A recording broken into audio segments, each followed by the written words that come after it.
Live streaming is on.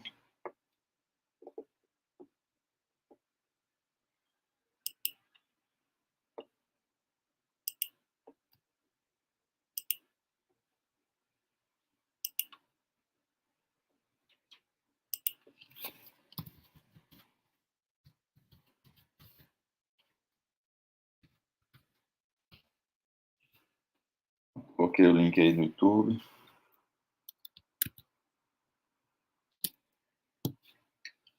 Vamos lá. Então, hoje a gente entra em documento multimídia. E aí, como eu disse, agora terminando essa parte aqui, né, vocês vão entender melhor como fazer um documento multimídia que pode ser... e aí, né, lembrando aqui que qual é o problema que a gente trabalha aqui. Certo? Eu tenho uma pessoa...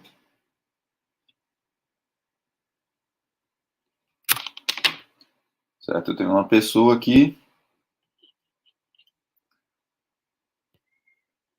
Ixi, vi que não vai funcionar a tablet, sim.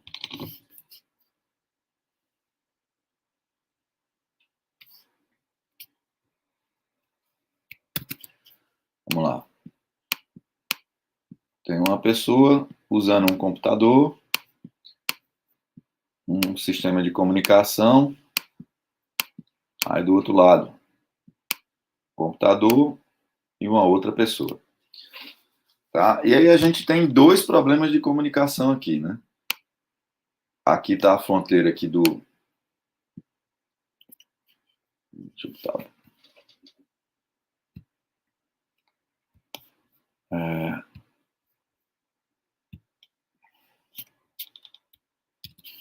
Aqui a gente tem, né,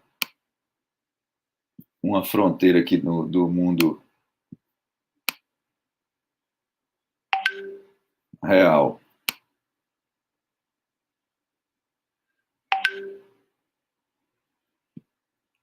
Com o digital.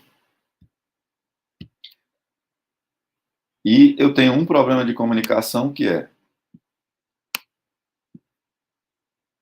homem, máquina, certo? Aí depois eu tenho aqui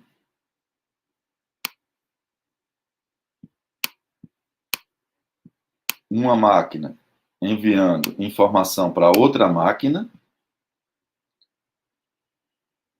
E aqui eu tenho a outra perna, que é a máquina enviando informação para o homem. Fechando tudo, né, aí a gente tem aqui o que interessa, que é uma comunicação de uma pessoa com outra, que é o nosso escopo aqui, certo? Então, para essa comunicação homem-homem funcionar, primeiro tem uma homem-máquina, máquina-máquina, máquina-homem, certo? Então, vamos hoje trabalhar, né? A gente se preparou até aqui no curso para a gente começar a entender esse passo aqui. Eu tenho uma informação aqui dentro da minha cabeça, certo? Essa informação aqui, né, sei lá, eu penso em formalizar ela como textos, como imagens, eventualmente aqui como um vídeo, certo? Então eu tenho aqui texto, imagem, vídeo, e tudo isso daqui, né, eu vou usar de forma combinada para expressar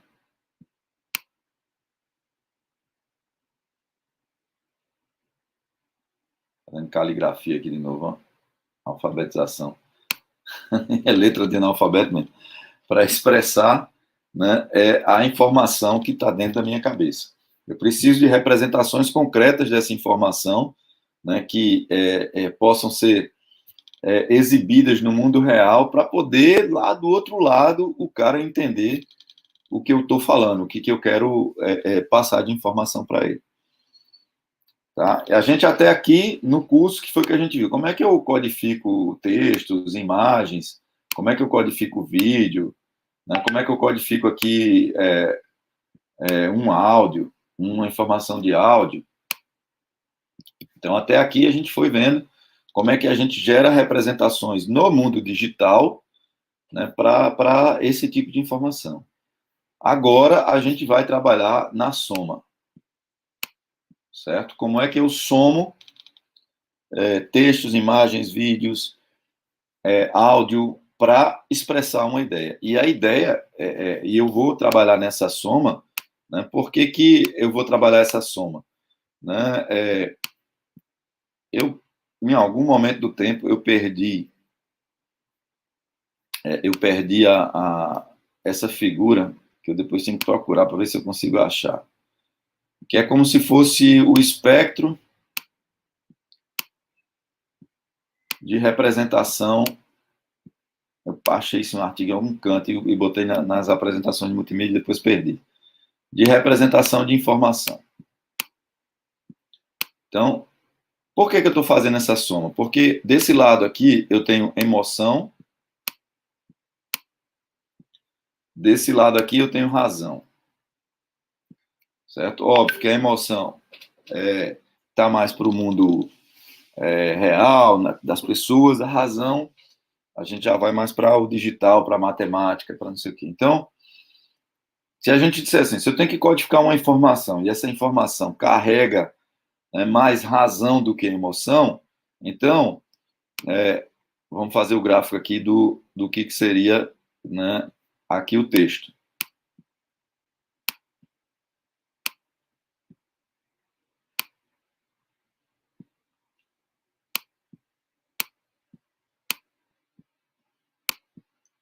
É isso, vou botar a borrachinha aqui, tá fazendo nova tentativa com o meu...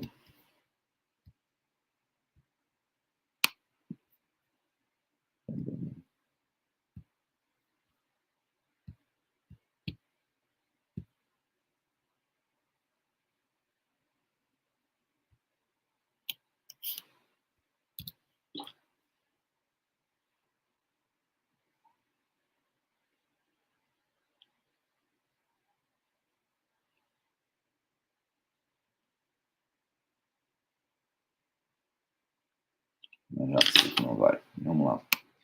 Voltar para o mouse. Então, texto. Ou seja, o texto está mais aqui para o lado da razão do que para o lado da emoção. Um cara que consegue passar emoção no texto, o cara ganha vida com isso. O cara vai ser um autor profissional, um autor de ficção, um autor de poesia, e vai, eventualmente, esse vai ser o trabalho dele. Quando a gente olha aqui para... quando a gente olha aqui para a mídia áudio, aí o negócio é um pouco mais... vai se invertendo aqui a história, né? Áudio, a gente começa, certo?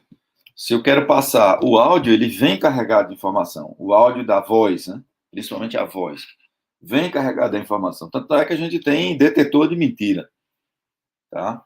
Como a gente codifica a emoção no áudio, se você falando, processando o áudio da pessoa, você sabe se ela está nervosa, se ela está falando a verdade, se ela está mentindo, certo? Então,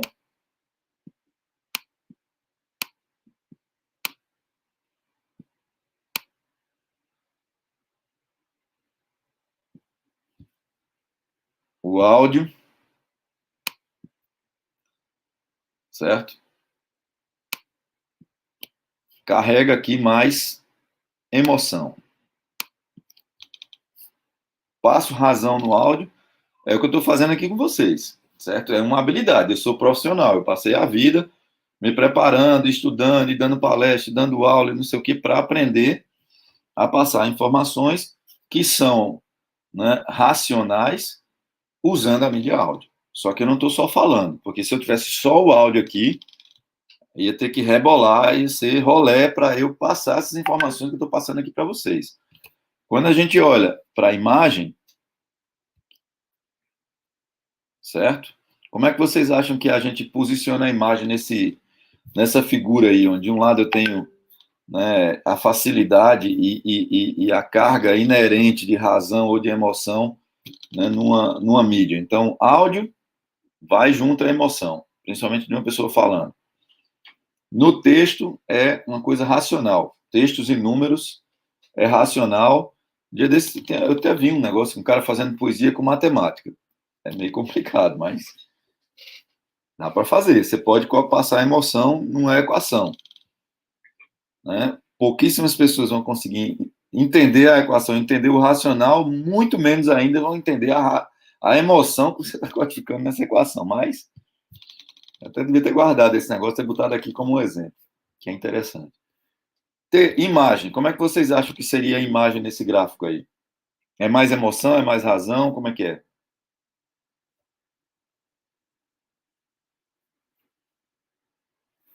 Hein, pessoal? Vocês estão me ouvindo? Estamos. E aí, o que é que vocês acham? Eu só acho que é mais emoção. Na imagem? Porque depende, né, assim. Depende muito do que se quer passar. Porque também tem toda aquela construção, também, né? Tem isso também. O quê, Léo? Interpretação. Cada um interpreta de um jeito diferente, né, uma imagem. E tem a construção também da imagem de quem construiu, né? A perspectiva, o olhar que ele deu sobre um determinado objeto que queria representar. Então, tem muito isso. Mas, ao mesmo tempo, a imagem tem uns bits ali, tem uns pixels, tudo, né? A imagem, cara, é o seguinte, você tem imagens que você passa realmente emoção. Agora, notem que o que é que vocês estão vendo aí? Vocês estão vendo uma imagem, certo? Aqui tem símbolos de matemática, de não sei o que, aqui tem razão. Então, a imagem, ela é meio neutra. Ela faz as duas coisas, certo? Eu colocaria aqui a imagem, né, como uma coisa meio neutra aqui, certo? A imagem, você tem imagens que você olha. Acho que ontem no Jornal Nacional tinha uma imagem punk. Um padre, eu acho, um missionário, tirou uma foto de uma criança lá no Xingu, a menininha numa rede, uma panela de comida praticamente vazia, sei lá como ela estava ali, e a bichinha, cor e osso, subnutrida por conta de malária, não tinha cloroquina lá para tratar malária. Era o resumo, era o fundo lá do negócio. Então, aquela imagem, aquela imagem vai rodar o mundo. É muito forte. Você olha ali, você vê como é que está a situação daqueles índios, né? Então tem uma carga de emoção ali. A gente tem, como é que ele sabe? Sebastião Salgado, as imagens do cara são foda. Tem umas imagens que ele fez muito fortes.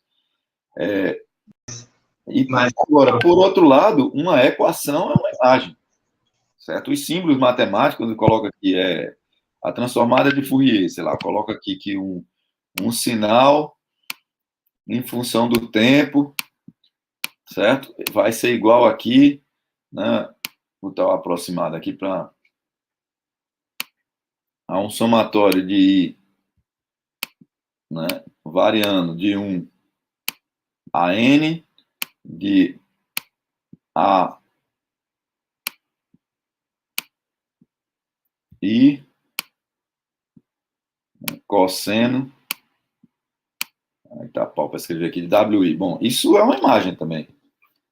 Então, a gente também coloca razão nas imagens, certo? A matemática gera imagens. Tá? Os símbolos da matemática, das linguagens de português, não sei o que, são imagens. Então, e é através desses símbolos que a gente coloca ali o racional. São todas coisas criadas pelos homens para codificar informações racionais. Tá? Então, a imagem ela é meio neutra. O vídeo, o que é que vocês acham do vídeo?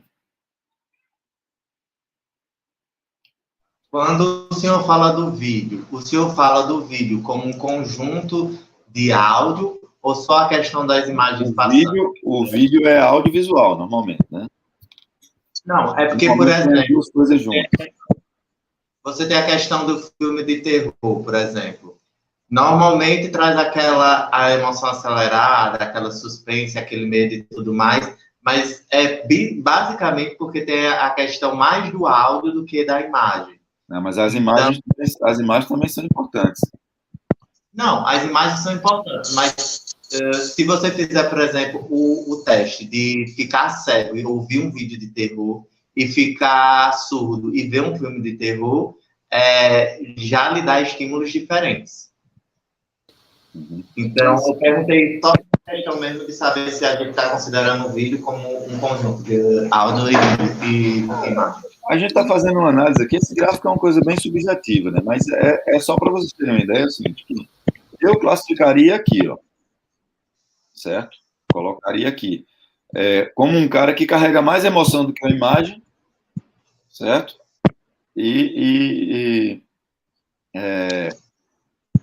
Carrega mais emoção do que mais razão, é mais fácil de colocar razão nele do que no áudio, certo? Então eu colocaria o vídeo aqui. Esse amarelo ficou ruim, né? Vocês estão vendo alguma coisa aí? Certo? Mas o importante aqui é entender o seguinte: cada uma dessas mídias que a gente estudou isoladamente, ela tem tem um espaço, né? Quando eu quero codificar uma informação. Então, se eu quero codificar uma informação racional, você vai comprar uma casa, vender um apartamento, comprar um carro, você vai querer um contrato, você vai querer uma coisa com o texto, com símbolos lá de português, de uma linguagem o mais formal possível, com as coisas da matemática, quais são os valores, se tem juro, que juro é esse, como é que calcula esse juro, como é que você vai pagar esse negócio, como é que você vai deixar de pagar, o que é que vai caracterizar, né, que aquele negócio, a posse daquilo vai para você. Então, você vai querer uma coisa racional, certo?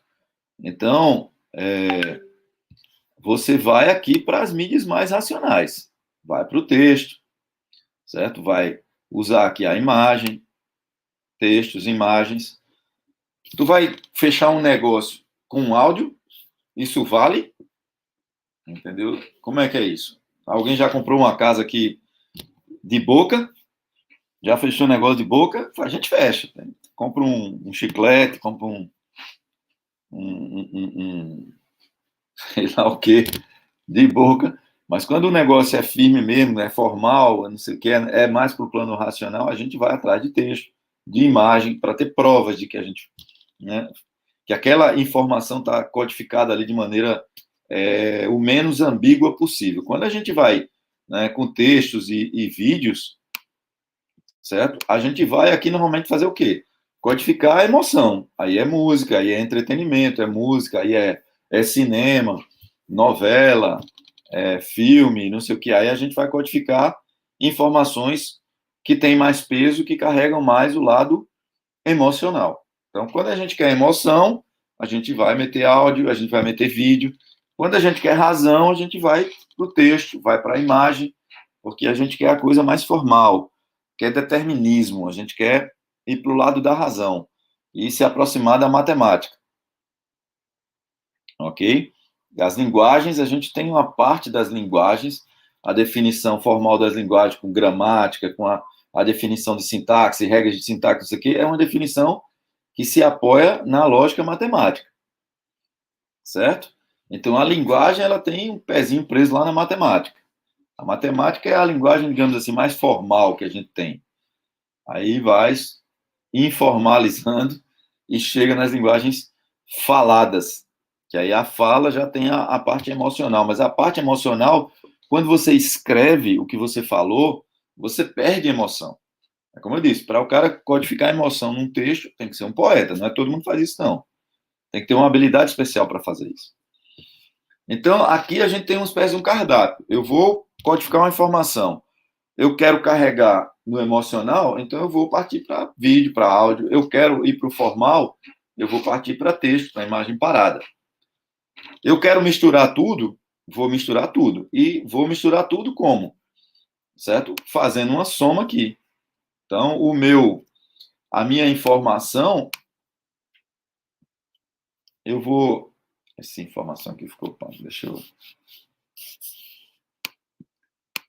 A minha informação, eu vou codificar como uma soma aqui. ponderada, né? Com I variando aqui de 1 a N, certo? Aí eu tenho um peso aqui, um P de I,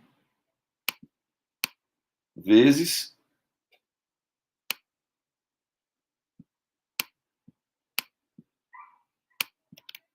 a mídia I. Então, eu vou trabalhar com áudio, vou trabalhar com vídeo, e o que é que eu vou usar de áudio? O que é que eu vou usar de vídeo? O que é que eu vou usar de imagem? O que é que eu vou usar mais para codificar uma imagem aqui? Isso é uma escolha do autor. Ok? Eu estou codificando uma informação, esse é um problema que a gente...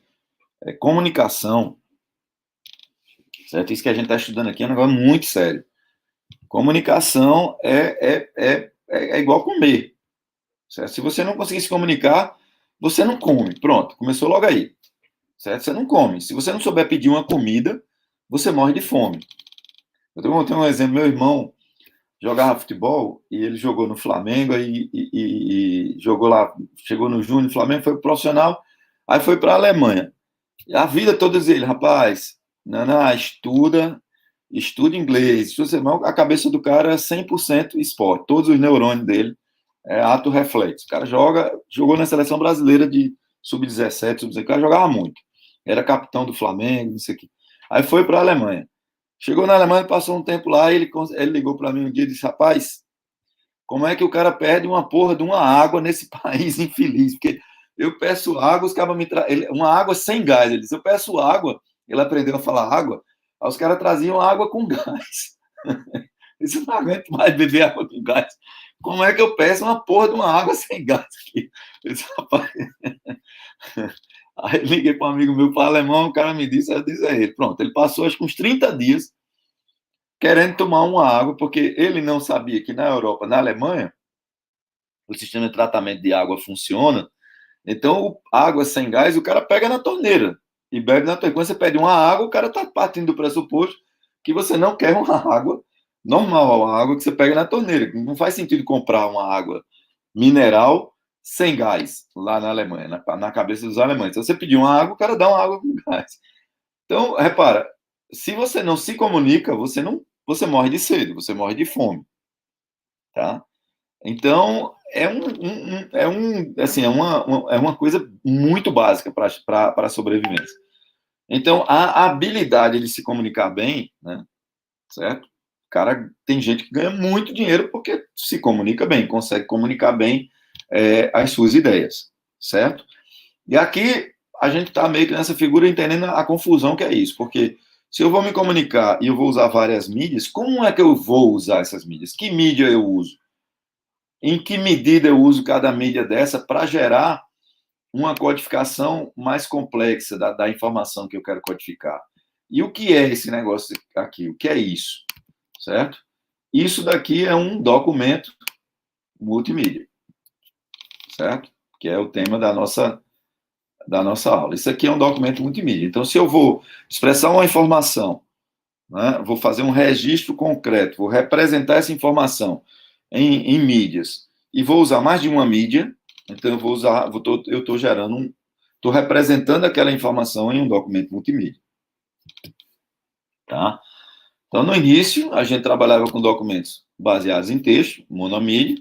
Na computação, a gente começou. No começo, não tinha nem texto, só tinha letra, só tinha dígito. Antes era máquina de calcular o computador. Depois, aí para fazer especificação de cálculos mais complexos, o pessoal já começou ali a sair do número para fazer um mapeamento de uma instrução de teste. Né? Então, coloca lá um if, né? Um se. Então, já começou a usar letras, um se, um if, um for, um while. Começou a colocar ali uns comandos misturados ali no meio dos símbolos matemáticos, né? Para aquele texto matemático, aquela informação matemática ficar mais próxima das linguagens que a gente usa para se comunicar. Inglês, né, português, etc.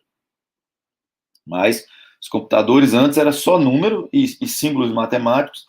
depois a gente começou a inserir alguns textos ali no meio dos símbolos matemáticos, e hoje, aí depois a gente entrou mais para dentro do texto, né, e editores de texto, e as pessoas não abandonamos as máquinas de escrever e virou tudo editor de texto.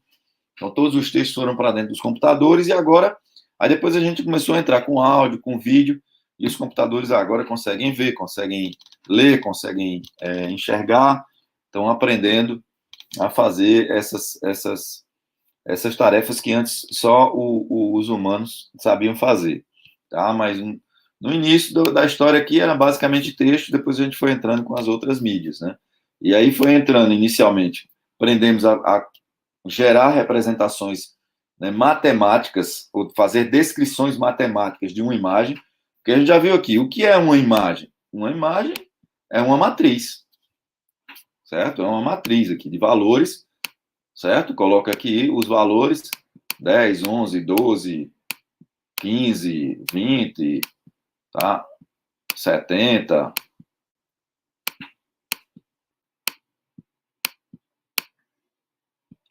Certo? Uma matriz onde cada elemento dessa matriz codifica a informação, né, de quantidade, né, de luz de um determinado pixel. Depois a gente aprendeu a fazer as coloridas, então ao invés de uma matriz, eu tenho 3 matrizes, uma que diz a intensidade vermelha de verde até azul. Aí, bom, e aí, como é que a gente faz a relação disso para a cor, para a composição da cor? Então, um espaço vetorial formado por 3 vetores linearmente independentes, o R, o G e o B. Aí a gente, então, criamos um modelo matemático para imagens. A gente estudou aí. Depois criamos um modelo matemático para o áudio. Então, o que é o áudio? É uma sequência, no mundo digital, é uma sequência de valores. Certo? 70, 150, 130... E assim vai. E aí, o que é isso? Isso aqui é um valor, né, do volume de uma amostra ou de uma leitura do sinal do áudio em um determinado instante de TI. Aí eu defino aqui, né, o valor do intervalo entre amostras, 1 sobre esse T aqui, sobre esse intervalo entre amostra aqui, vai dar a frequência de amostragem. O que eu estou fazendo aqui? Um modelo matemático para descrever um áudio. Tem um fenômeno físico que eu descrevo através de uma linguagem formal, que é a matemática. Foi isso que a gente aprendeu até aqui. Aí, vamos lá, vídeo, mesma história. O que é um modelo matemático para um vídeo? Então, se eu tenho um modelo matemático da imagem, certo? Um vídeo é uma sequência de imagens, tá? Então, coloco aqui as várias matrizes, né, em função do tempo. Aí está aqui a minha descrição formal da imagem em movimento. Aí o que eu tenho que fazer? Pego o áudio, certo? E vou também posicionar o áudio aqui no tempo. Então, vou posicionar aqui os valores de amostras de áudio no tempo. E esses valores, obviamente, quando eu mostro essa imagem aqui, eu tenho que tocar esse trecho de áudio. Então, tem um sincronismo aqui intrínseco entre o áudio e as imagens de um vídeo. O tempo como um pano de fundo ali. Isso é o quê? Uma representação matemática de uma informação audiovisual. Ok? Então, com a evolução aqui dos computadores, a gente foi criando modelos matemáticos, porque o computador vive no mundo da matemática. Certo? Ele está da tela dele, do teclado dele, do microfone dele, da câmera dele, para dentro, é matemática. Para fora, no display ali, ele joga informações para o mundo real. Nos dispositivos de entrada, ele faz captura de informação do mundo real, para dentro do mundo da matemática. Para entrar na matemática, tem que ter um modelo matemático que descreve a informação. Então, até aqui a gente estudou os modelos para as mídias isoladas. Ok? Agora, o que aconteceu? Bom, se eu tenho texto, se eu tenho imagem, se eu tenho áudio, se eu tenho vídeo, então vamos juntar esse negócio todo e vamos criar um modelo matemático para a gente descrever agora um documento multimídia. Então, além da descrição das mídias individualmente, eu preciso de um outro modelo, matemático, formal, para dizer como é que eu misturo essas mídias da maneira correta para aumentar a minha capacidade de expressão de informação, certo? O que eu quero fazer aqui? Eu quero expressar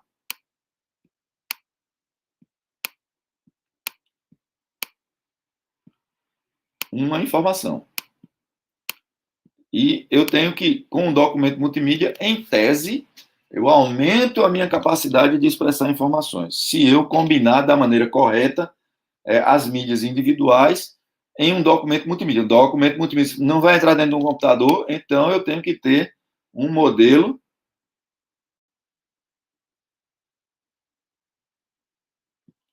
matemático.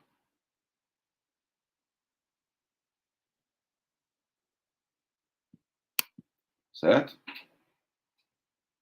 Tenho que ter um modelo matemático. Se eu não tiver um modelo matemático, não entra no mundo do digital. Não entra no computador. Então, vamos discutir o que seria esse modelo. Tá? Então, vamos lá.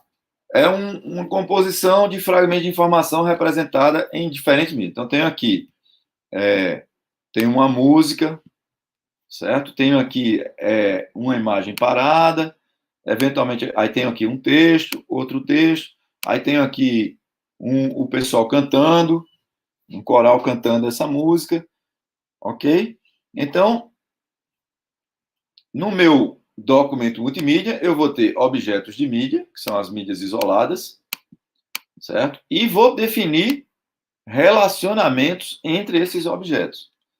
Então, não é simplesmente gerei um áudio, gerei um vídeo, não é e joguei lá dentro de um container e isso é um documento. Não, isso não é um documento. Eu tenho que dizer quais são as mídias que eu estou usando para expressar uma informação e como é que eu estou combinando essas mídias, certo? Em duas dimensões. No espaço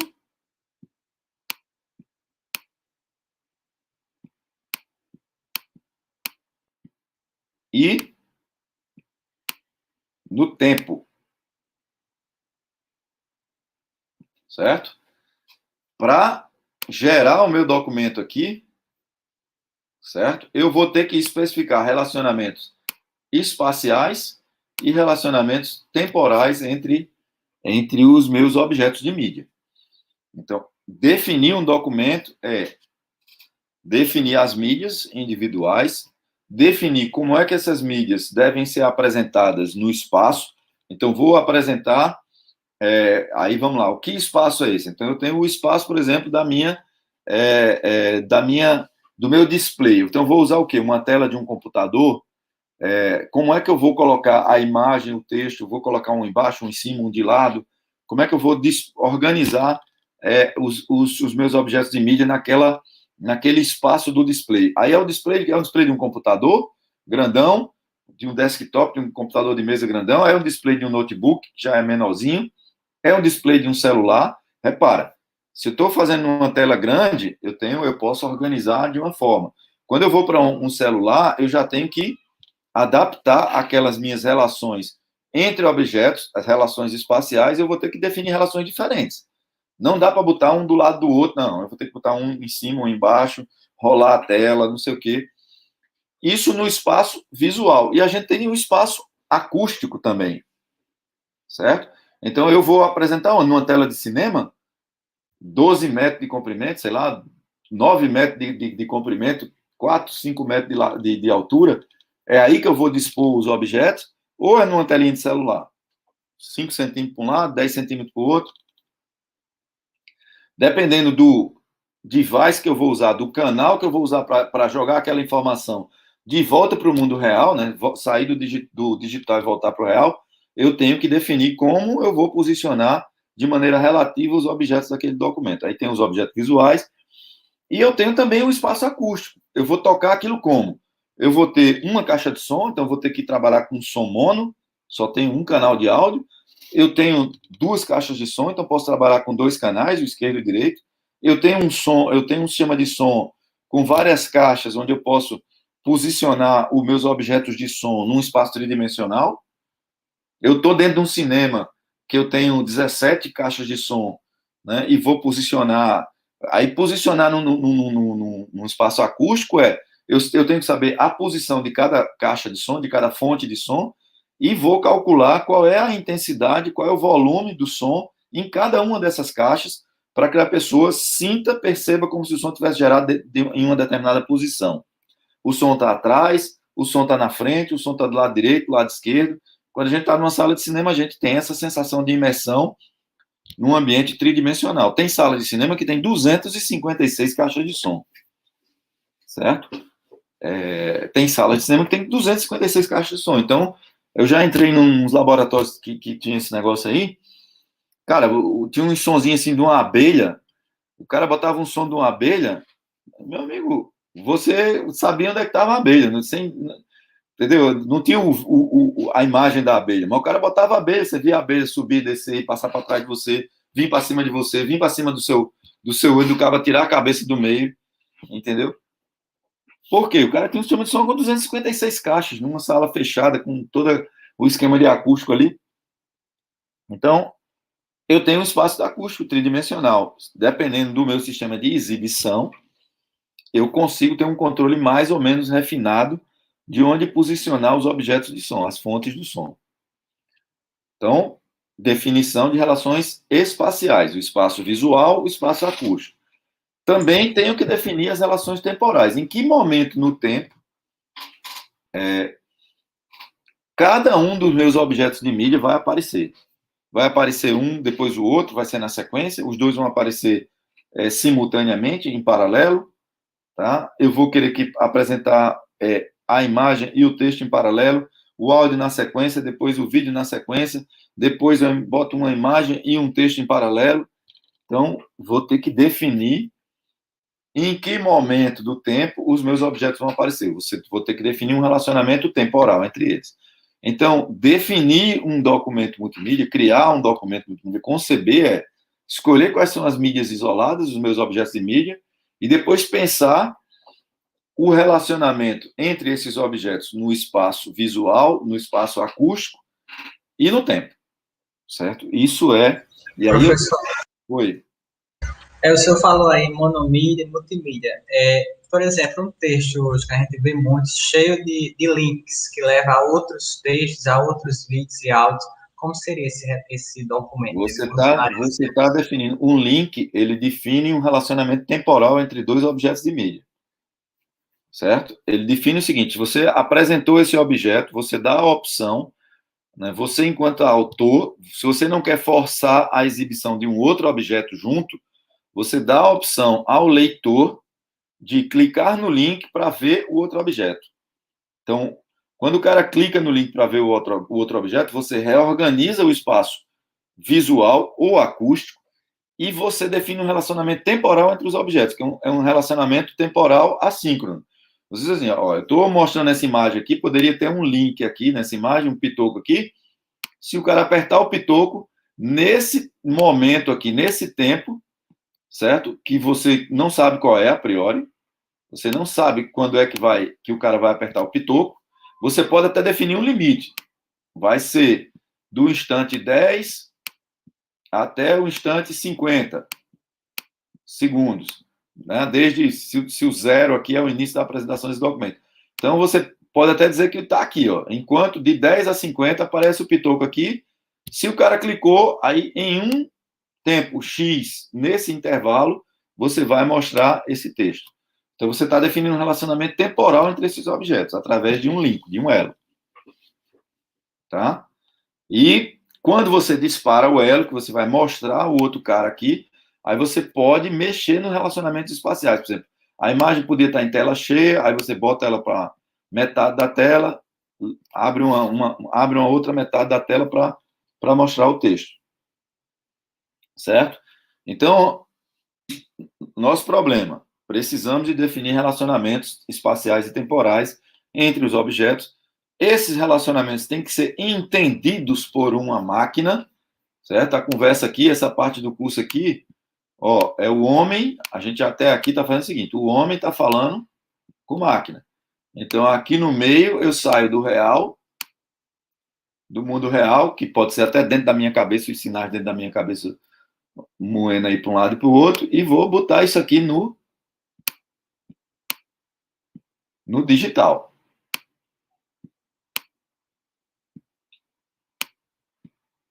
Certo?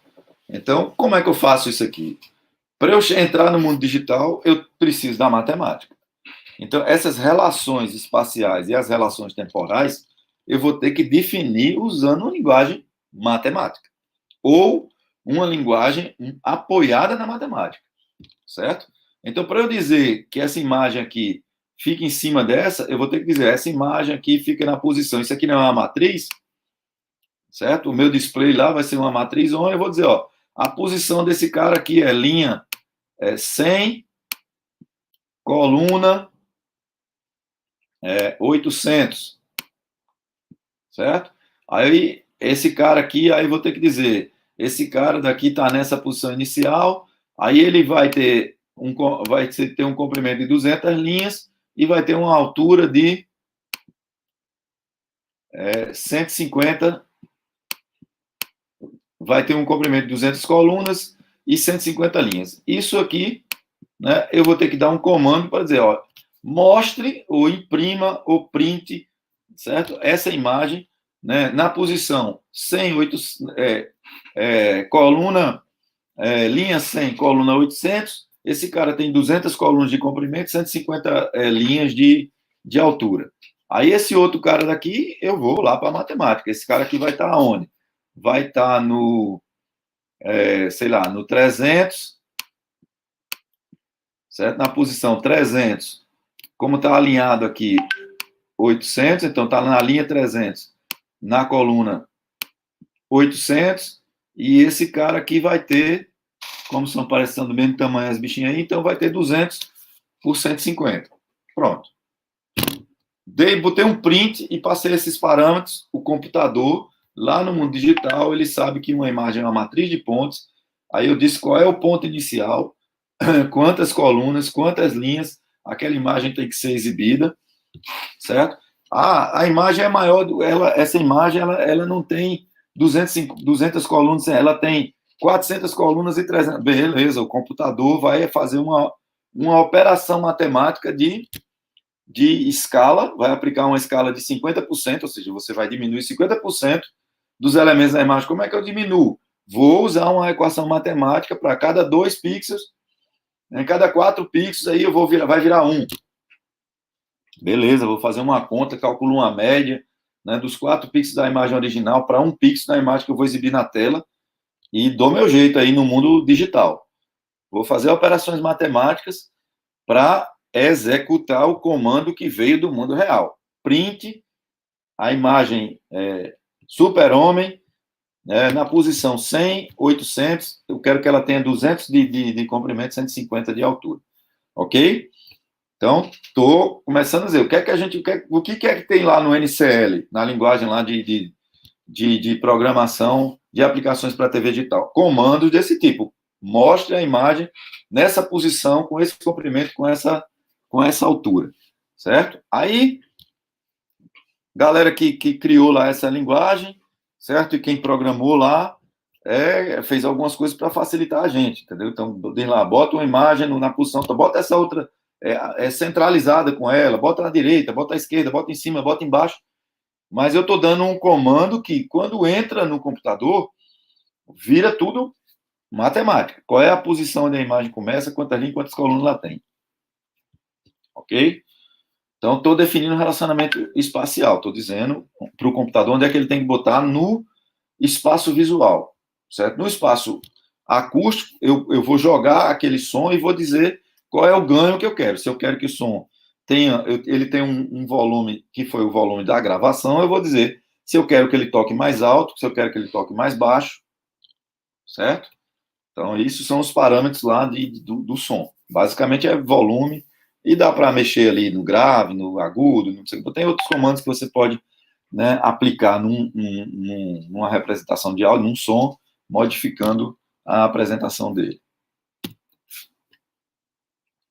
Então, de forma mais geral, a definição, né, vai ter conteúdo, uma estrutura lógica, que descreve como é que esses objetos se relacionam, E eu vou também ter que dar uma descrição da apresentação. Eu tenho que dizer para a máquina, quando a máquina for apresentar, quando a gente estiver aqui no máquina, né, homem, certo? Eu vou precisar, né, de uma descrição da forma como eu quero que a máquina apresente as informações. Então, eu tenho um objeto lá, um texto, tá? Eu tenho um texto. Se eu vou apresentar aqui esse texto para um usuário que é cego, que não enxerga, então não faz sentido eu usar a representação visual do texto. Eu tenho que usar uma representação acústica do texto. Então, o player que eu vou usar, ou seja, a forma que eu vou apresentar, né, que eu vou devolver aquilo para o mundo real, vai ser uma leitura do texto. Aí, se o meu usuário é surdo, não escuta, então eu tenho um áudio para apresentar para ele. Não faz sentido apresentar um áudio porque ele não tem o sensor para receber esse tipo de informação, né, codificada nesse tipo de mídia. Então, o que eu vou fazer? Vou pegar aquele áudio, gerar uma representação visual equivalente. Um texto em português, né, um vídeo com uma sequência de sinais em libras. Tá? Então, repara, qual é a minha mídia? É o áudio. Eu apresento como? Apresento como um som, variação de pressão no ar, ou posso apresentar uma representação visual daquele áudio, com o texto em português descrevendo o áudio, ou uma sequência de sinais de libras descrevendo a informação que está ali naquele áudio. Então, esse modelo aqui, que o pessoal chamou de... Isso aqui foi...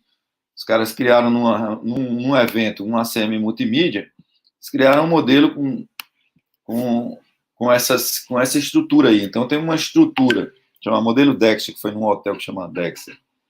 Eu tenho uma parte de armazenamento, onde eu tenho os conteúdos armazenados, eu tenho uma parte de lógica, que são essas relações entre objetos, certo? E eu preciso de matematicamente definir como é que eu vou, como é que esses objetos vão se relacionar entre si.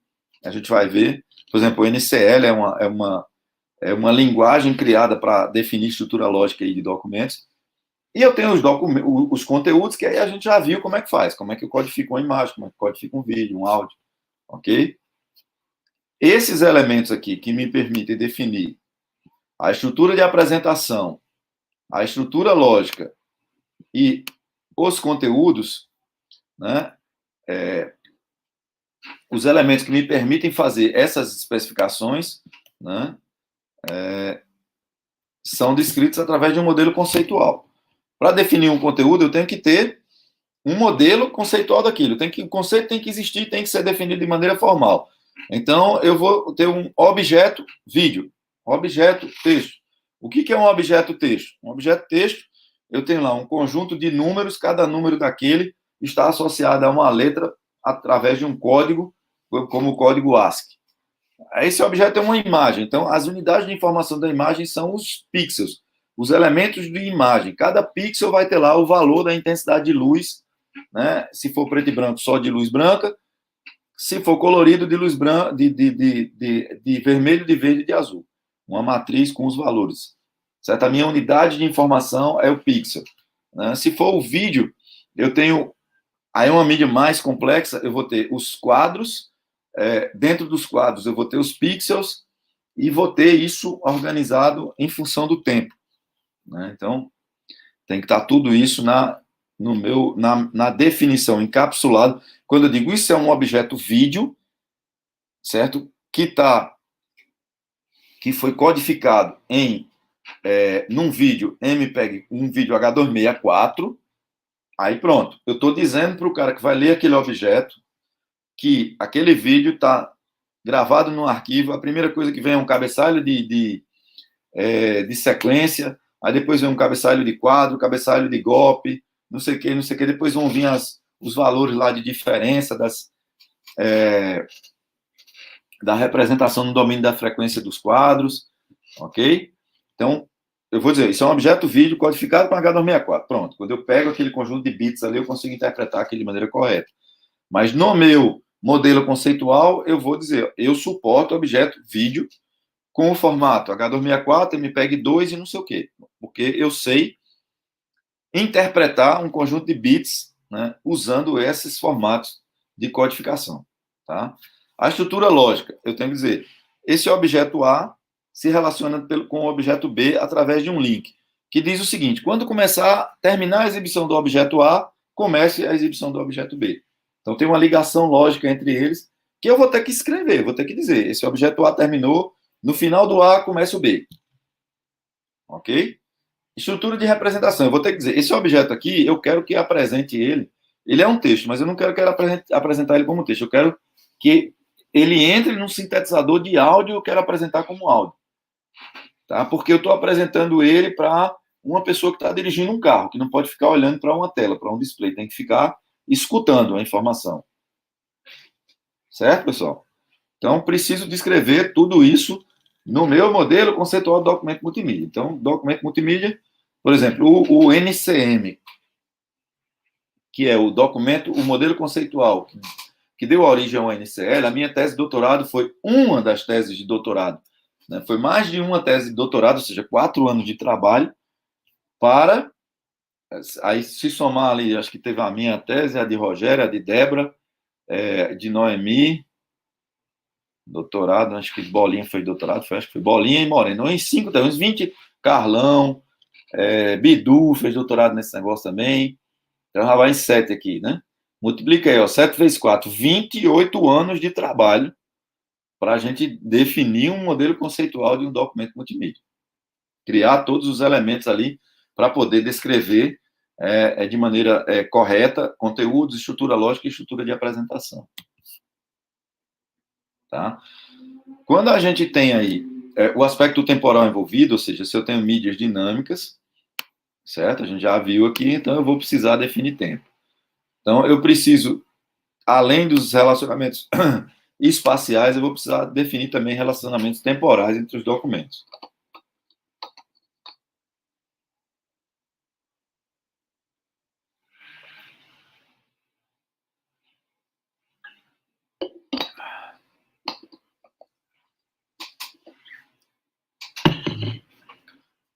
Esses relacionamentos temporais, eles vão resolver um problema que é definir como a apresentação das mídias tem que acontecer no tempo. Eu vou definir o que a gente chama de sincronismo temporal entre as várias mídias que fazem parte de um documento.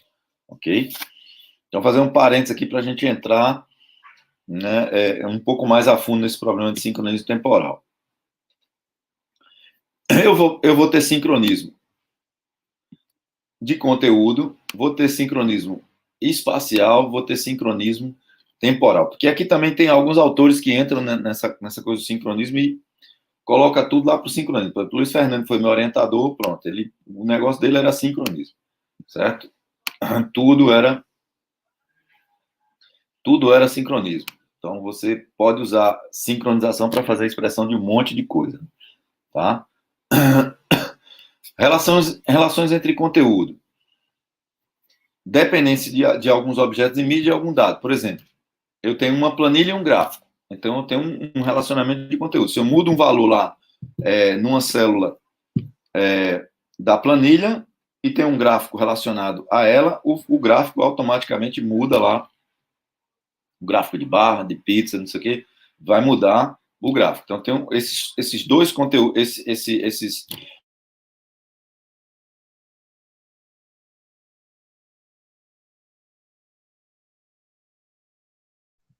Professor, não sei se está ouvindo, mas caiu aqui. Tá mudo. Caiu aqui também. Caiu também, então foi lá o problema. Caiu aqui. Alguém manda mensagem para ele aí. Não sei se ele está... Aí me escutam ou não? Sim, agora eu Voltou agora. Não sei por que ele perdeu o microfone. Eu acho que essa história da tela compartilhada, talvez... Bom, enfim. Vocês escutaram até onde? Escutaram a explicação aqui de sincronismo? Faz pouquinho tempo, professor. Pouco tempo mesmo. Ok. Então... Até a relação de planilha de gráfico, professor. Então, a relação da planilha de gráfico é pro... Aqui eu tenho o quê? Eu posso ter uma planilha, né, que é esse cara aqui, então eu tenho os valores aqui, numéricos aqui na minha planilha, eu tenho o valor 10 numa célula, 11 na outra, 15 aqui, 10 de novo aqui para não mexer, mas 15. E eu tenho um gráfico de pizza aqui, que tá, um cara tá com 1, bem pouquinho, aí tenho 2 que tem 10,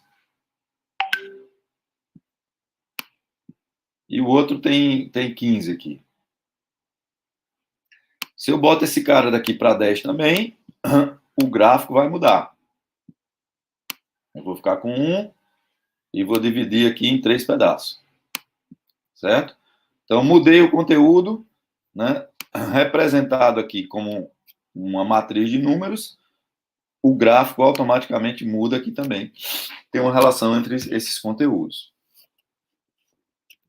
Tem uma relação espacial, que eu já adiantei para vocês. Então, eu tenho que definir o espaço que eu vou usar nos meus canais, né, de saída, nos meus dispositivos de saída. Tá? Eu tenho que definir onde é que eu vou apresentar, né, as mídias. E aí, reparem que, quando a gente está criando um documento multimídia, tem um problema aí, que é o seguinte.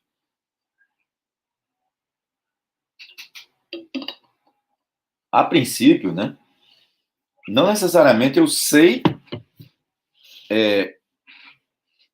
qual vai ser o display, né, qual vai ser o dispositivo de saída que vai ser usado.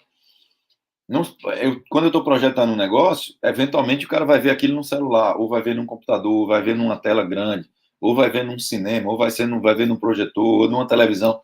Então, as telas mudam. Então, um problema de sincronismo temporal é que eu tenho que ter uma abstração, eu tenho que ter uma definição abstrata aqui para isso, no mundo da matemática, certo? Eu tenho que ter uma definição, eu tenho que ter uma abstração para o meu dispositivo de saída, né? Para poder eu dizer para e aí nessa definição abstrata, né? Que assim, então a definição abstrata de um dispositivo de saída visual é o quê? Um espaço. Esse dispositivo pode ser bidimensional ou tridimensional. Se for bidimensional, é um espaço que eu tenho aqui uma matriz. Aqui eu tenho 0, 0. Aqui eu tenho o 1000.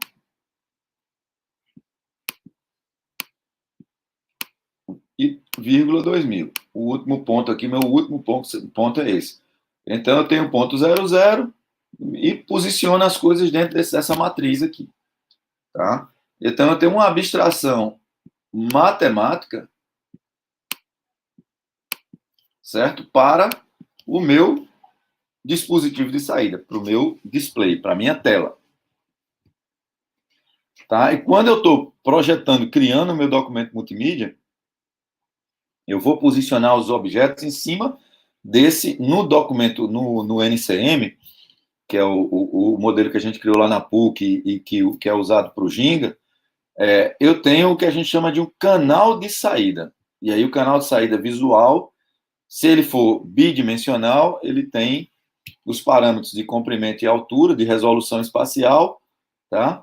E eu vou posicionar meus objetos em cima desse espaço de saída. Se ele for um objeto, né, tridimensional, então eu vou botar no espaço 2D e vou botar, vou definir também num espaço XYZ, eu vou posicionar os objetos. Dizer, bom, o cara está no Z, o Z0 seria o plano de fundo, o Z1 está em cima do zero, o Z2 está em cima do 1 e do 0. Tá? E aí eu coloco meus objetos e vou definir quem aparece na frente de quem. Certo? No espaço tridimensional. Tá? Então eu vou posso posicionar de maneira fixa no documento, numa página, ou posso também trabalhar com posições relativas a outros objetos. Posicionei um, e digo, eu quero que apareça do lado esquerdo, eu quero que apareça embaixo, eu quero que apareça em cima. Tá? Então, por que eu consigo fazer essas coisas relativas? Porque antes de entregar para o computador a posição certinha onde o objeto tem que aparecer aqui, certo? Se eu tenho aqui uma pessoa e uma bola, tá? Tenho aqui uma bola, de basquete aqui. Então, eu posso dizer, a bola está à direita e acima da pessoa. Eu vou passar esse comando para um interpretador, para um componente de software, que conhece a posição da pessoa e consegue calcular a posição da bola com base nesses comandos de alto nível que eu dei, à direita e acima. Então, o cara calcula lá qual é a posição que tem que ficar, qual é o x e y da pessoa, com base nisso eu calculo o x e y da bola. Mas tem que estar todo mundo ciente que lá embaixo é uma matriz zona lá, onde eu tenho lá os pixels e vou dizer que pixels vão ser ocupados por cada objeto que eu quero que apareça no meu dispositivo de saída. Certo? Crio uma abstração matemática para ele. Ok? E aí, posiciono os objetos nessa abstração. Quando chega na máquina que vai exibir de fato, a máquina faz um mapeamento da abstração para o display real, faz as operações de escala dos objetos. Então, uma pessoa e uma bola numa tela de cinema, né, a bola vai ter 1 metro de raio. Num celular, a bola vai ter 1 centímetro de raio. Ok? Então, faz os ajustes de escala e mostra. Sincronismo temporal. Como é que eu apresento as coisas no tempo? Aí eu tenho sincronismo que a gente chama intra-objeto. Certo? Então, se eu estou codificando um áudio, tenho aqui o meu sinal. Então, o áudio é um sinal, né, que varia no tempo. Certo? O áudio aqui, um sinal de áudio, ele é uma função do tempo. Certo? Que se eu plotar aqui o valor das amostras no tempo, eu vou ter uma figura parecida com essa. Então, qual é a unidade de informação do áudio? Ok? Qual é a unidade de informação básica do áudio? Tá? E como é que eu defino a relação entre essas unidades básicas de informação do áudio? Eu vou botar um formuláriozinho com a pergunta para a gente gerar aí, para vocês pararem um pouquinho para pensar, dar uma quebrada. Deixa eu preparar aqui o formulário. Aí vou botar o link.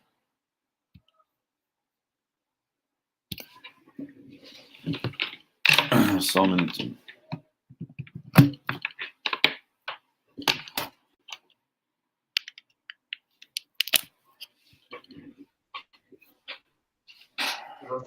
Depois de responder a pergunta, o senhor vai continuar ou é para a gente apresentar o que ficou faltando da semana passada? Ah, sim, esqueci de você, né? Pode ser. Quando terminar a pergunta aqui, você apresenta seu trabalho. Não se preocupe, a gente fez algo sucinto e rápido para não tomar muito tempo, viu? Tranquilo.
Botei o link da pergunta.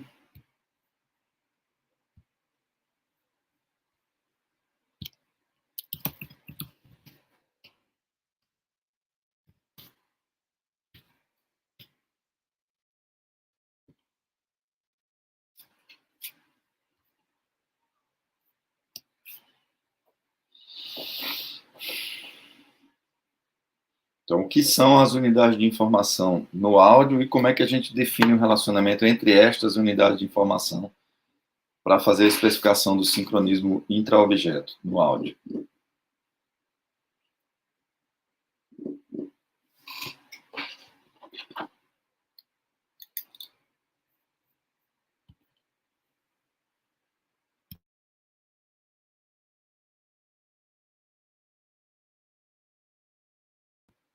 Coloquei o link do formulário com a pergunta para vocês responderem aí no bate-papo.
Vamos fechar, pessoal, a pergunta lá? Posso fechar? Alguém mais vai responder?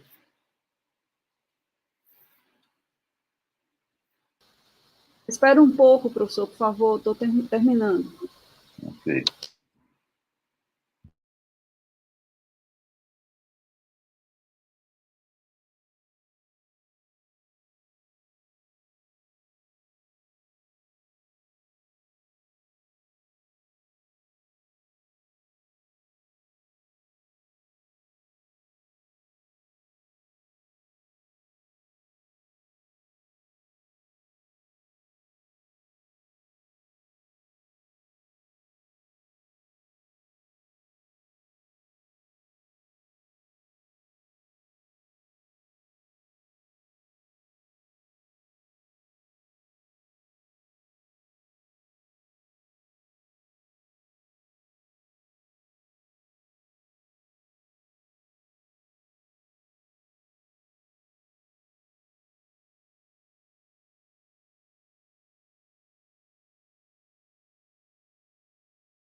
Professor, aproveitar o ensejo enquanto não retomamos.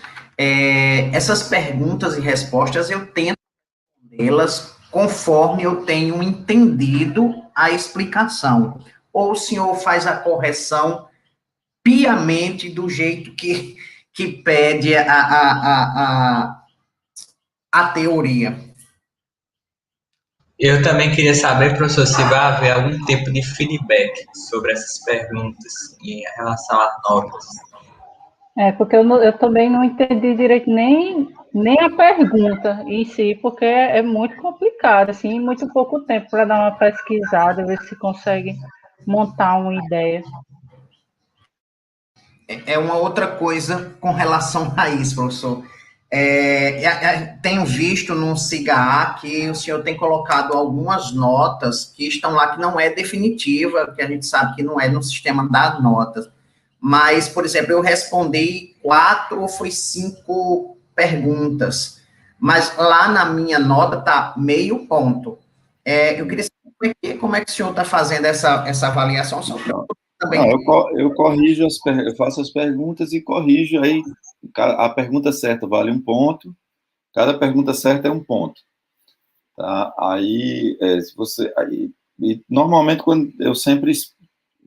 quando fecha aqui o questionário, falo como é que é a resposta correta. Se alguém acha que eu corrigi errado, aí tem que me pegar alguma hora para a gente dar uma olhada nas respostas e ver se eu corrigi errado ou realmente a pessoa respondeu errado. É basicamente isso. Aí eu vou fazendo várias perguntas dessas e vai somando 1 ponto cada pergunta certa. Isso é uma das 3 notas. A gente vai ter uma nota, vão ser essas perguntas, outra nota, a apresentação, né, a revisão do artigo, e a terceira vai ser o trabalho final. Com relação a essa estrutura da avaliação, eu entendi. Porque eu tinha, por exemplo, hoje eu acho que é a 4ª ou é a 5ª resposta que eu estou fazendo. Mas, por exemplo, até ontem eu tinha... Não, mas é porque eu estou atrasado com as correções também. Ah, tá. Nas últimas 1 ou 2 semanas eu não consegui corrigir, porque estou em sobrecarga, trabalhando mais de 10 horas por dia. Professor, mas o peso dessas 3 avaliações vai ser igual ou o peso maior é nas outras atividades? É igual, cada uma é uma nota. Aí divide por 3. Isso. Certo. Mas eu vou continuar fazendo pergunta até o final do curso. Você como se tão burro respondendo suas perguntas, professor. Meu Deus do céu. Eu também não consigo nem entender a pergunta. Meu Deus, caramba. Se o senhor pudesse tirar um dia para a gente fazer essa revisão dessas respostas, seria bom. Pode ser também. Mas, assim, o curso de pós-graduação. Vocês têm que quebrar a cabeça, tem que mergulhar. Para quem é de outra área, essa parte, na verdade, o curso, principalmente a parte inicial, é mais pesada, mas não tem que encarar. Vocês têm que se diferenciar no mercado, entendeu? O curso de pós-graduação é para isso. Vocês têm que entender mais do assunto do que as pessoas que não fizeram a pós-graduação. Esse é o objetivo. Na pós, a gente vai mais pesado. É a base, professor, que a gente não tem. Eu, pelo menos, não tenho a base necessária. Mas, assim, você vai virar mestre. Virar mestre é isso. Você vai ter que resolver problemas que você não resolvia antes. Certo? E não é uma coisa de eu ensinar você a resolver, não. É você aprender a resolver. Problema mais difícil do que os que você resolvia na graduação. Isso é se tornar mestre. Certo? A tese, a nota aqui, isso é bobagem. Mestre é um cara que começa a ganhar uma autonomia, vai resolver um problema e vai se tornar uma das 50, 100, 200, 500 pessoas que conhecem mais um assunto no Brasil. Certo? Aí um dos 1.000 e pouco, 2.000, 10.000 do mundo. No doutorado, o objetivo é ser um dos, ou que conhece mais, ou um dos 50, 100, 200, 300, 500 do mundo, dos 3 bilhões de pessoas. Isso é o objetivo do doutorado. Então, é uma decisão de vida, uma escolha. Quero ser mestre, então, para eu bater nos peitos e dizer sou mestre, eu tenho que ter autonomia, tenho que entender como é que eu pego um assunto e me torno a pessoa que sabe mais desse assunto, pelo menos na Paraíba. Preferência no Brasil e no mundo. Isso entendeu? Hã? É muito estranho, professor. Mas isso é ser mestre. É sentar a bunda na cadeira, estudar coisa difícil. Coisa fácil, passou o tempo. Não interessa para quem está fazendo pesquisa, para quem entra em pós-graduação, estudar coisa fácil. Isso aí é mindset, assim. Se eu quero estudar coisa fácil, estou no lugar errado. Aqui é para estudar o que eu não sei.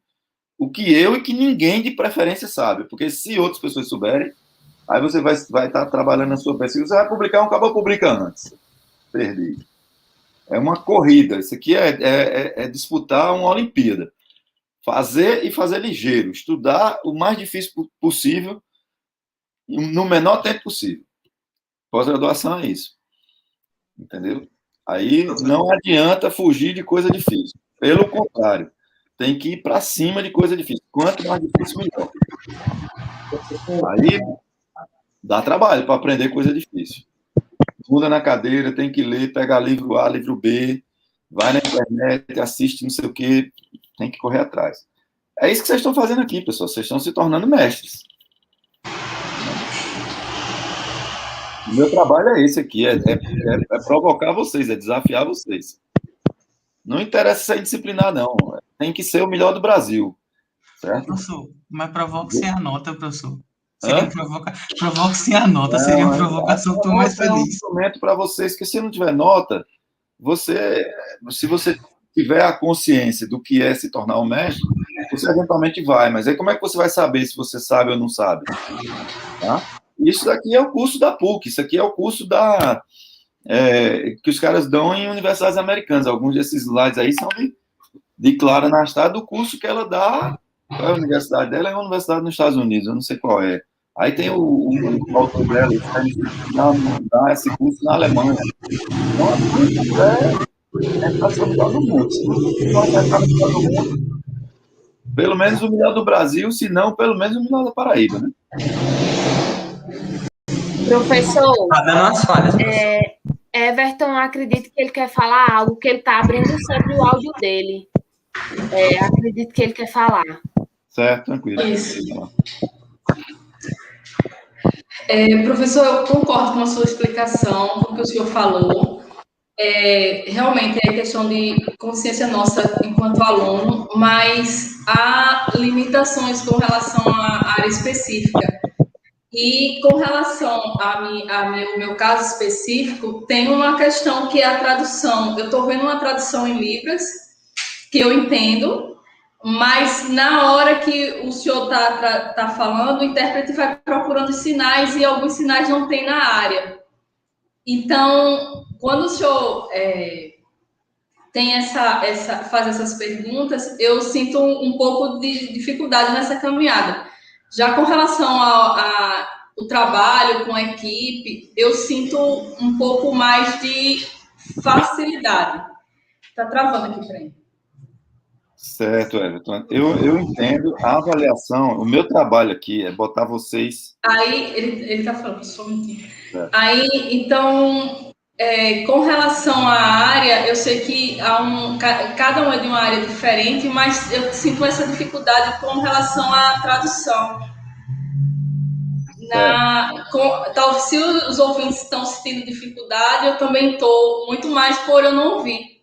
E aí eu percebi que há essa dificuldade também com as pessoas ouvintes e que não são da área. Certo.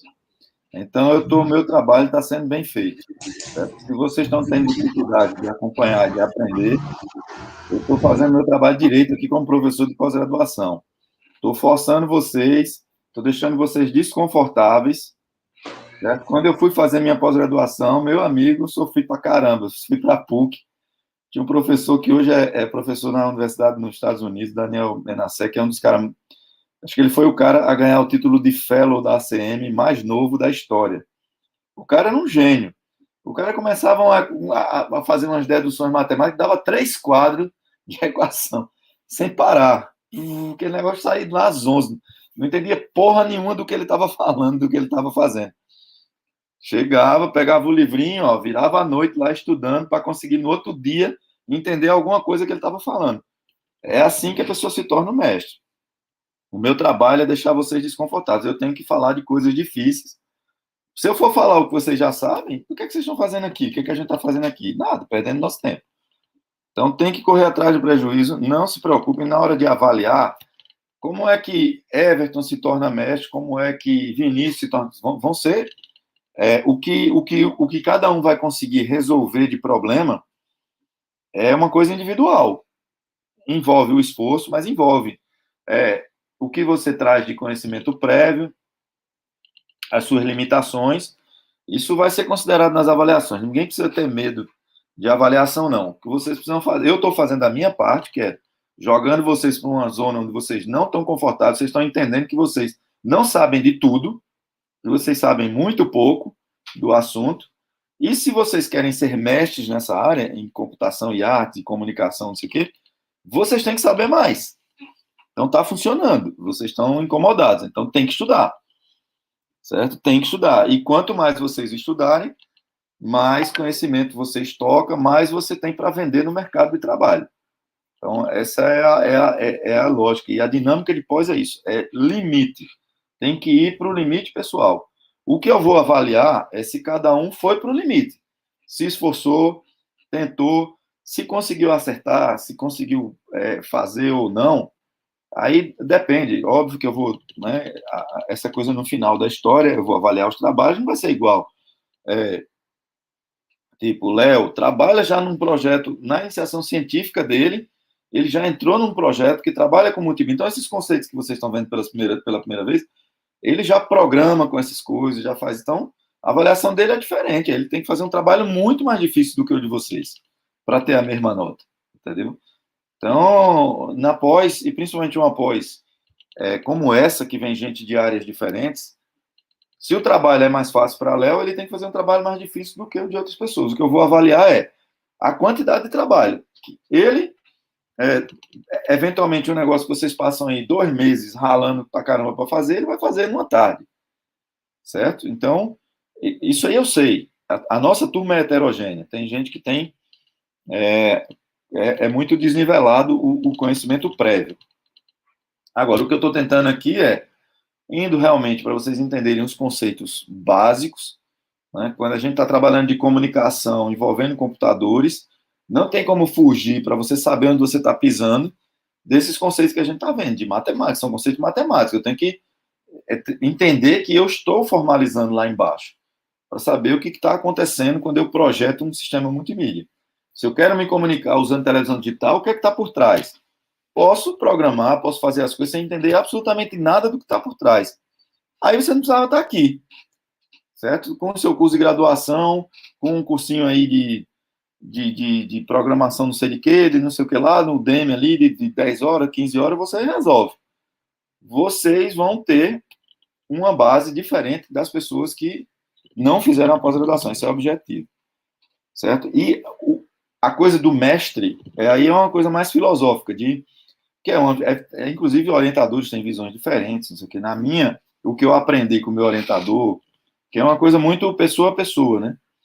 É isso, você tem que aprender a resolver problemas complexos, mais complexos do que o que você resolvia na graduação. Então, tem que perder o medo e ir para cima mesmo de coisa difícil e trabalhar no seu limite, certo? Sempre botando seu limite mais para frente, Aí, o que vai fazer? Quando você terminar, que você tiver seu título, você vai estar capacitado para pegar qualquer problema, qualquer assunto, em vez de ficar desesperado, não, peraí, como é que eu resolvo isso? Metodologia científica.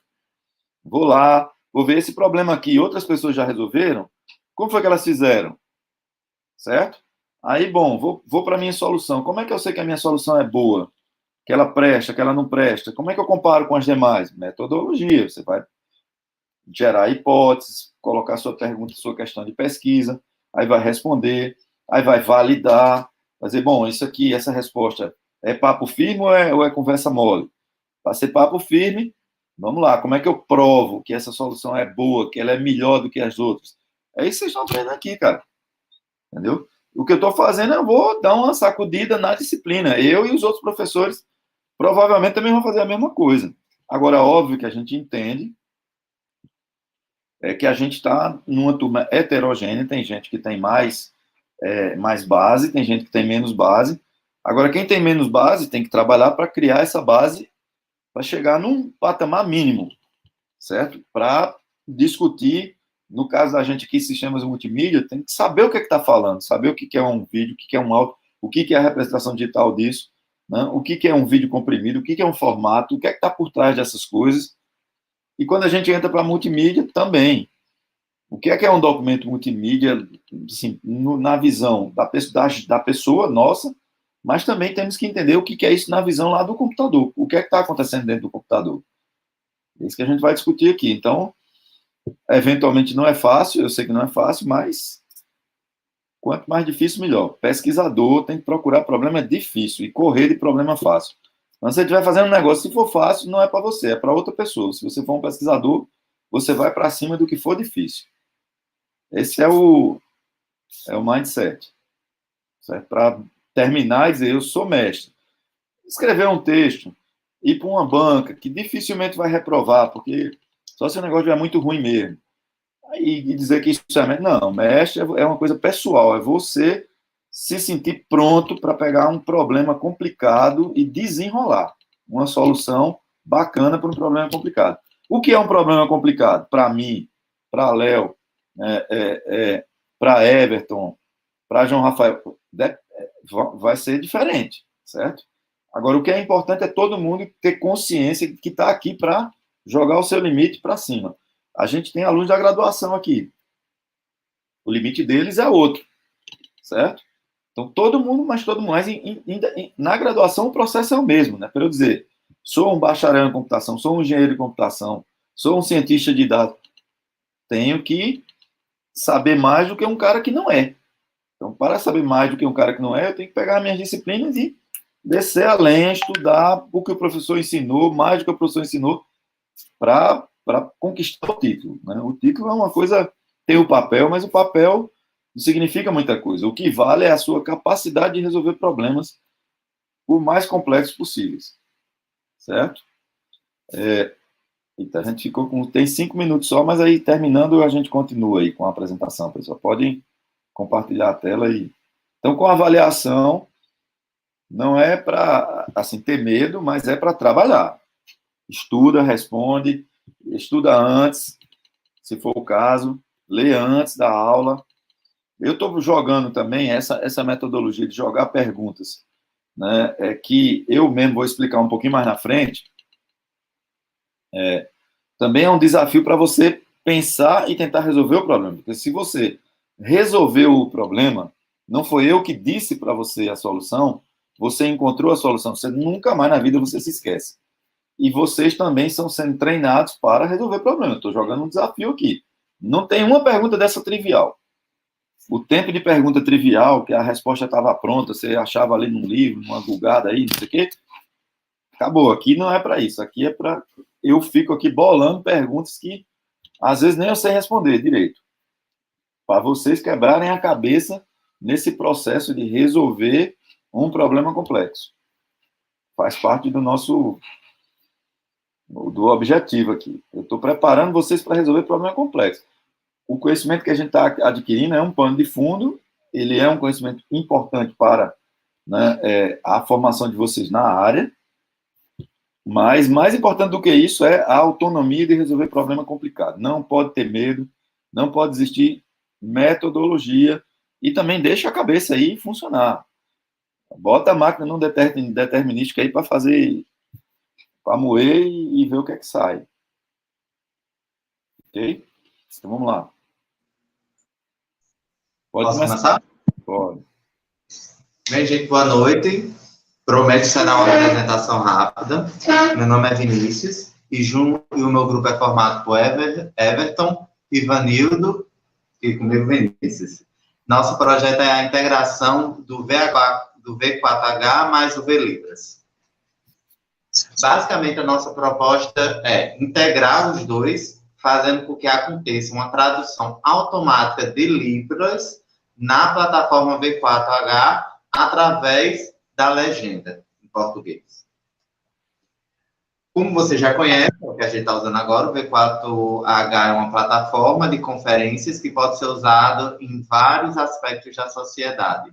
Teleconsulta, teleorientação, atendimento online e assim por diante.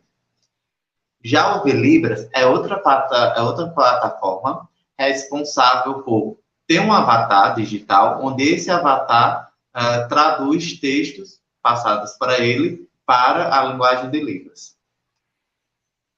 Esse daqui que vai aparecer agora é o nosso cronograma, basicamente o primeiro cronograma que a gente pensou, que acredita que vai dar certo para apoiar, onde nós vamos ter reuniões de desenvolvimento com uma equipe para poder fazer essa integração do código, a alimentação da apresentação, isso daqui é apenas a nossa apresentação inicial, vamos ficar modificando até chegar ao produto final. Finalmente, desenvolvimento ao mesmo tempo, a nossa escrita no nosso texto, que já foi iniciado, e finalmente a apresentação do projeto. Os resultados que nós esperamos chegar é a acessibilidade da plataforma V4H, fazendo com que ela seja mais acessível para as pessoas surdas, a interpretação de Libras em tempo real, no caso, sem a necessidade de intérprete, afinal vai ter o avatar para isso, verificar a presença parcial ou a ausência de intérprete de Libras, como já foi feito aqui na nossa discussão, o nosso colega falou sobre o problema de termos da nossa língua, da linguagem, da parte de computação, que o tradutor de línguas não conhece, não sabe como ressaltar. E, finalmente, o último passo, que é assegurar o cumprimento da Lei 3.146, que trata a inclusão social de pessoas com portadores de alguma deficiência. No caso específico desse projeto, serão pessoas surdas. E, basicamente, essa é a nossa apresentação. Nós estamos aqui. Nós fizemos já a primeira parte do texto do artigo, colocando objetivo, introdução, justificativa e algumas referências, que o nosso colega Rivanildo, ele vai postar lá agora para a gente. Infelizmente, professor, ele não pôde estar aqui na nossa apresentação, porque ele está trabalhando. Nesse momento, ele está tendo uma reunião de projeto lá, por um problema. Basicamente, pegou fogo alguma coisa lá e eles estão resolvendo lá com os outros gerentes. Então, infelizmente não pode estar aqui com a gente hoje. Só queria retornar. Tá legal, tranquilo. Esse trabalho, ele é um trabalho muito complicado, certo? Isso é um projeto de 2 anos aí com uma equipe de pessoas trabalhando. Então, eu acho que vocês já perceberam isso. Vocês dependem muito da colaboração tanto da equipe do V-Livros como do V4H, e aí vão tentar ver onde é que vocês chegam nessa integração, certo? Alguma prova de conceito, alguma coisa. Eu estou ciente disso, e vocês também, mas é aquela lógica. Vamos tentar chegar o mais longe possível.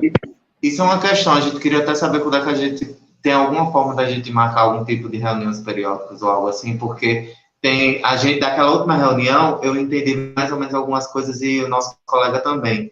Mas nós temos a questão, qual é o ambiente que eles trabalham, que a gente tem que montar esse ambiente para a gente, para poder fazer testes e ir tentando, para tentar diminuir a quantidade de erros possível, para a gente tentar otimizar o máximo possível o nosso trabalho. Assim, a estratégia lá no grupo foi estimular o pessoal, tanto a turma do V4H como do V-Livros, de tentar gerar uma versão inicial para vocês, né, porque para vocês entenderem os 2 sistemas e fazer essa integração era muito complicado. Mas aí, Vinícius e Léo trocaram as mensagens, chegou num determinado ponto, a gente tem que... Eu vou dar uma catucada lá para a gente marcar uma outra conversa e ver o quão longe a gente está de chegar nessa versão base, que aí, a partir dela, eventualmente vocês entram avaliando e, eventualmente, melhorando alguma coisa de interface e ver o que é que vocês conseguem fazer.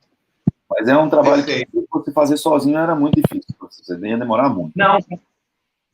A gente percebeu isso, realmente, sozinho não dá. Principalmente, tem muita coisa, documentação e tudo mais, que a gente meio que voou, mas, como eu disse, a gente quer trabalhar. É só conseguir realmente entender para onde o caminho. Precisamos de um caminho mais... Eu vou botar lá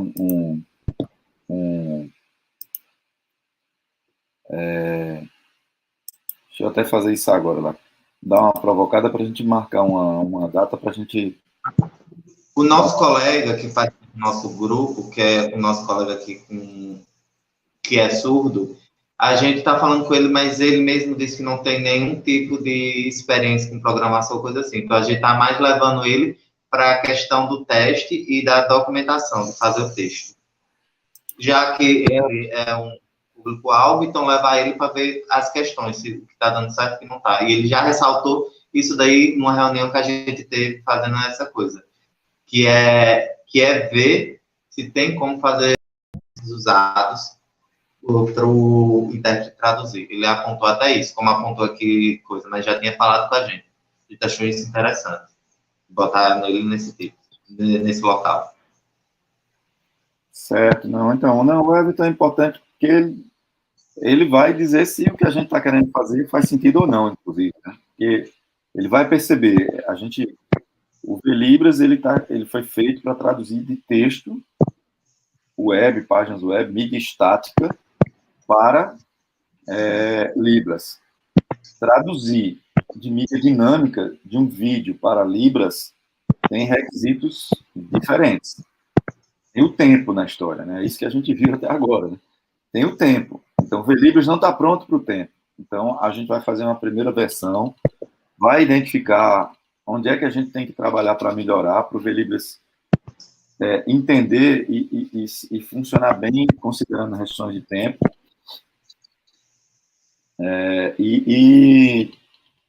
E aí vamos em frente, vamos ver o que a gente consegue fazer. Acho que Bruno também tem um outro tradutor, que é o da Assist, de uma startup do Lavid. Bruno também passou um código para Léo. Então, depois a gente dá uma olhada. O que funcionar primeiro, mais fácil, a gente bota na mão de vocês e vocês vão avaliando se faz sentido, identificando problemas e vendo como é que a gente pode melhorar e, eventualmente, vocês conseguem fazer para melhorar. Eu vou disparar aqui no grupo lá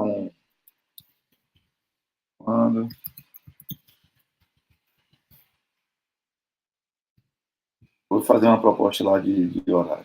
Bom, e aí, se alguém tiver mais alguma pergunta...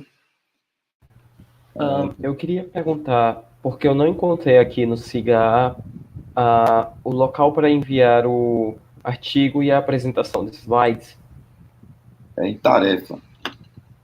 Você vai lá em tarefas, aí tem lá, na tarefa tem uma opção lá de, sei lá como é que eu botei, deixa eu ver se está aqui no cigarro. Tarefas, não, atividades, desculpem, atividades, aí dentro de atividade tem tarefas. Aí eu cadastrei lá como uma tarefa.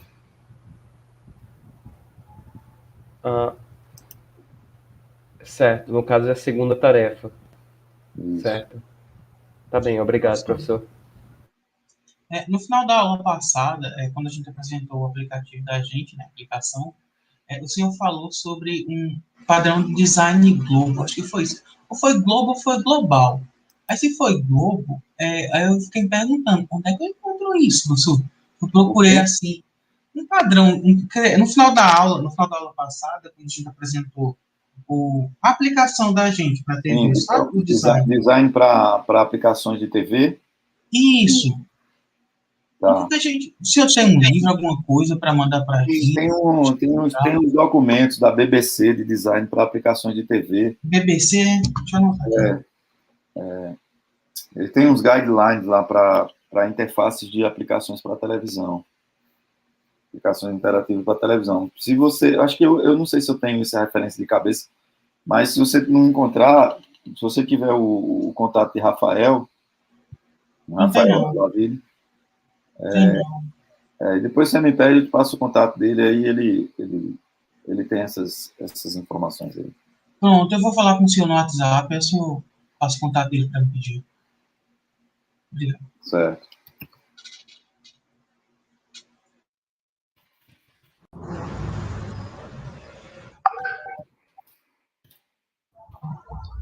A aula terminou ou não? Terminou.